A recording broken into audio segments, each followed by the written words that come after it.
حضور صلی اللہ علیہ وسلم کی حیات طیبہ دنیا میں نمونہ ہے، آئیڈیل ہے۔ چاہے حضور صلی اللہ علیہ وسلم مکہ میں ہوں، چاہے حضور صلی اللہ علیہ وسلم مدینہ میں ہوں،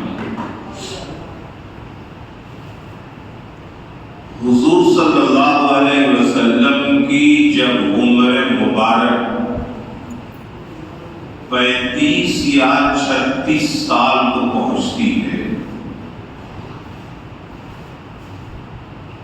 تو مکہ کے لوگوں نے خانہ کعبہ کی تعمیر کا بیڑا اٹھایا۔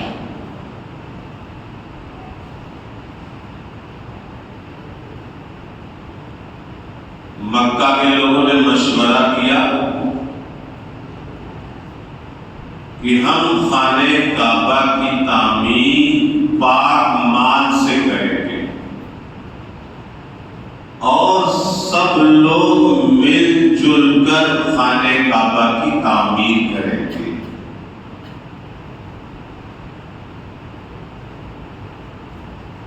چنانچہ اللہ کے رسول صلی اللہ علیہ وسلم بھی اس میں شامل رہے۔ یہ یاد رکھنا چاہیے کہ دنیا کی جتنی بھی مساجد ہیں ان کا تعلق خانہ کعبہ سے ہے، کیونکہ سب کا رخ خانہ کعبہ کی طرف ہے،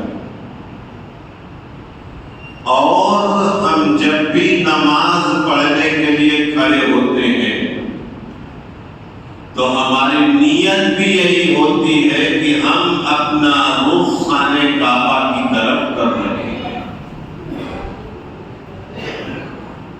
ساری مسجدیں خانہ کعبہ سے وابستہ ہیں۔ خانہ کعبہ کا اس طرح سے احترام کرنا لازم اور ضروری ہے،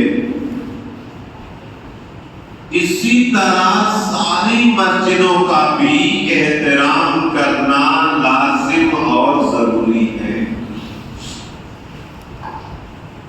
خانہ کعبہ کی تعمیر میں اللہ کے رسول صلی اللہ علیہ وسلم مکہ کے لوگوں کے ساتھ شریک ہیں۔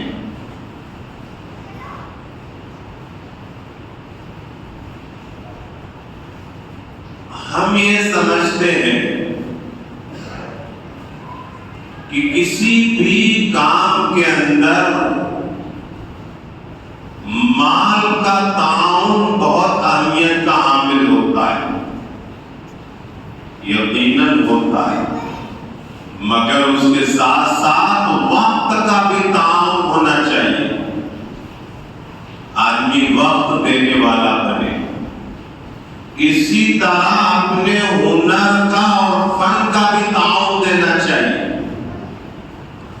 اور جتنا بھی ہو سکے آدمی تعاون کرنے والا بنے۔ چنانچہ اللہ کے رسول صلی اللہ علیہ وسلم چاہے مسجد نبوی صلی اللہ علیہ وسلم کی تعمیر ہو رہی ہو، چاہے خانہ کعبہ کی تعمیر ہو رہی ہو، اللہ کے رسول صلی اللہ علیہ وسلم تعمیری کام میں حصہ لے رہے، پتھر اٹھا اٹھا کر لے جا کر دے رہے، اور اسی کے ساتھ ساتھ اللہ کے رسول صلی اللہ علیہ وسلم سب کے ساتھ شریک ہیں۔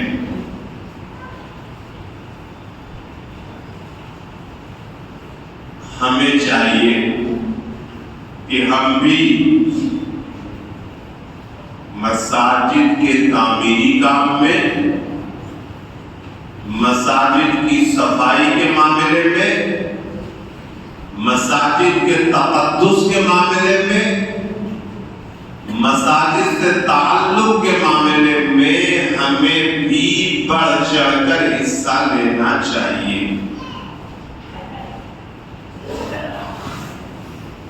ہم لوگ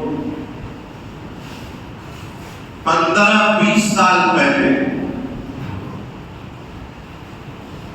پورے ہندوستان میں بلکہ پوری دنیا میں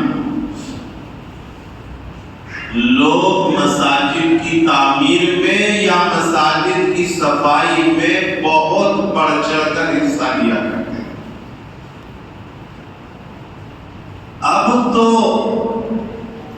نہ جانے کس طرح کا معاملہ ہو گیا، عام طور پر کہ کسی کا تعاون کرنے میں یا کسی کو اٹھا کر کچھ دینے میں لوگ آر سمجھتے ہیں، اپنی ذلت سمجھتے ہیں، اپنی توہین سمجھتے ہیں، حالانکہ ایسا نہیں ہونا چاہیے۔ آدمی کے اندر خدمت کا جذبہ ہونا چاہیے۔ خدمت کرنے والا کبھی کسی طرح کی خدمت کرنے کو کبھی عار نہیں سمجھتا۔ کسی کا کام کر دینا، مسجد کا احترام کر دینا، مسجد کی صفائی کر دینا، مسجد کے تعمیری کام میں پیسے کے ساتھ ساتھ اپنے وقت، اپنے ہنر، اپنے فن اور کسی طرح اپنی محنت سے کچھ کام کر دینے میں کبھی آر نہیں محسوس ہونا چاہیے۔ لیکن معاملہ کیا ہے؟ آج دھیرے دھیرے خاص طور سے اب جو جنریشن آ رہا، وہ لوگوں کے تعاون کرنے میں، لوگوں کے کام کرنے میں، لوگوں کی خدمت کرنے میں وہ دور ہو رہا۔ ہمیں اپنے بچوں کو سکھانا چاہیے اور اپنے آپ کو نمونے کے طور پر پیش کرنا چاہیے کہ دیکھو کسی کا کام کرنے سے، کسی کی خدمت کرنے سے، خاص طور سے مساجد کی خدمت کرنے سے آدمی کو آر نہیں محسوس ہونا چاہیے۔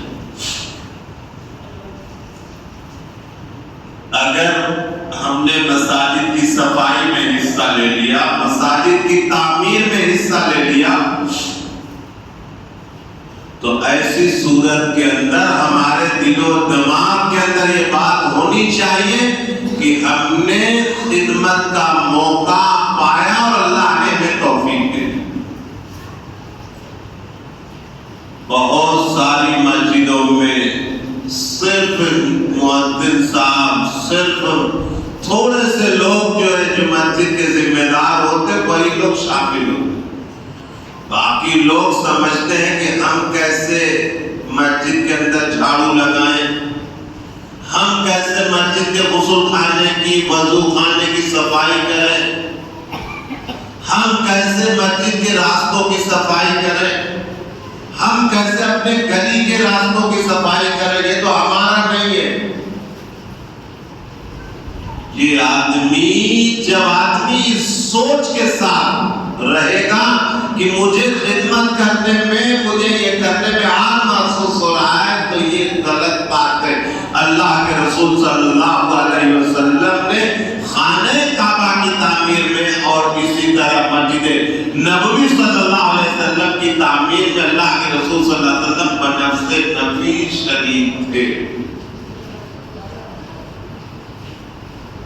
بہرحال تعمیر ہو ہی رہی تھی، حجر اسود کے رکھنے کا معاملہ آ گیا۔ سب لوگوں نے کہا ہم رکھیں گے، ہم رکھیں گے۔ بعض جگہ پہ لکھا ہے کہ کچھ لوگوں نے اپنے جسم سے خون نکال کر پیالے کٹورے میں رکھا، اپنی انگلیاں وہاں پہ ڈبائی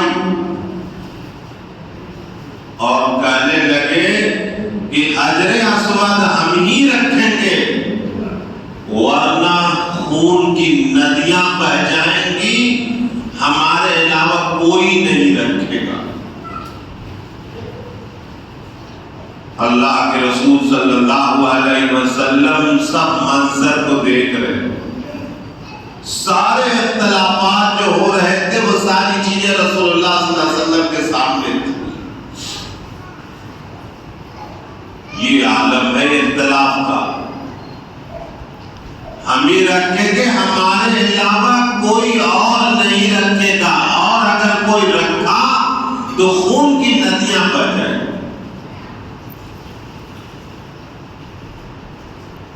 بہت ساری جگہوں پہ یہی ہوتا ہے، لوگ یہ کہتے ہیں کہ ہماری بات مانی جائے، ورنہ ہم کسی کی بات نہیں مانیں، ہماری مرضی کے مطابق چلا جائے، چاہے غلط ہو چاہے صحیح ہو، ہمارا ہی ہونا چاہیے، ہم کسی کی بات نہیں مانیں گے، ہم ہی کریں گے، ہمارے علاوہ کوئی اور نہیں کر سکتا۔ اور اگر کسی نے کر دیا تو بہت زیادہ اختلاف ہو جاتا ہے، بہت زیادہ خرابی آ جاتی ہے۔ حجر اسود کے رکھنے کے معاملے میں سب لوگ جھگڑا کرتے ہیں۔ کسی نے کہا کہ کل جو سب سے پہلے خانہ کعبہ کے پاس آئے گا اسی کو ہم لوگ حکم بنا لیں گے، اسی کو ہم لوگ جج بنا لیں گے، وہ جو فیصلہ کرے گا ہمیں منظور ہوگا۔ بات ہو گئی، دن گزر چکا، رات گزر چکی، صبح ہوئی، جو بھی جا رہا ہے، جو بھی پہنچ رہا ہے، وہ رسول اللہ صلی اللہ علیہ وسلم کو پہلے دیکھ رہا ہے، اور سب کی زبان سے ایک ہی جملہ تھا، هذا الیمین رضیناہ، یہ ایماندار ہیں، ہم ان سے راضی ہیں، یہ جو فیصلہ کریں گے ہمیں منظور ہوگا۔ معمولی بات نہیں، سماج اور معاشرے میں کسی شخص کی اتنی بڑی عزت ہو کہ ہر شخص آگے کہہ رہا ہو کہ یہ یمین ہے، یہ ایماندار ہے، یہ جو فیصلہ کریں گے ہمیں منظور ہوگا، یہ بہت بڑی بات ہے۔ اللہ کے رسول صلی اللہ علیہ وسلم نے جب ان کو حکم بنا دیا گیا تو اللہ کے رسول صلی اللہ علیہ وسلم نے کتنی دانش مندی سے، کتنی عقل مندی سے، کتنی ناخن تدبیر سے اللہ کے رسول صلی اللہ علیہ وسلم نے اس جھگڑے کو حل کیا۔ اللہ کے رسول صلی اللہ علیہ وسلم نے ایک چادر منگوائی، چادر آ گئی، اللہ کے رسول صلی اللہ علیہ وسلم نے اپنے دست مبارک سے چادر میں حجر اسود کو رکھا، اور سارے سرداروں کو، سارے لوگوں کو بلا کر کہا کہ آپ لوگ اس چادر کو پکڑ لو۔ سبھی نے چادر کو پکڑ لیا اور کہا لے چلو، سب لوگ لے کر گئے۔ اللہ کے رسول صلی اللہ علیہ وسلم کو جہاں پہ رکھنا تھا، اللہ کے رسول صلی اللہ علیہ وسلم نے حجر اسود کو اٹھایا اور وہاں پہ رکھ دیا۔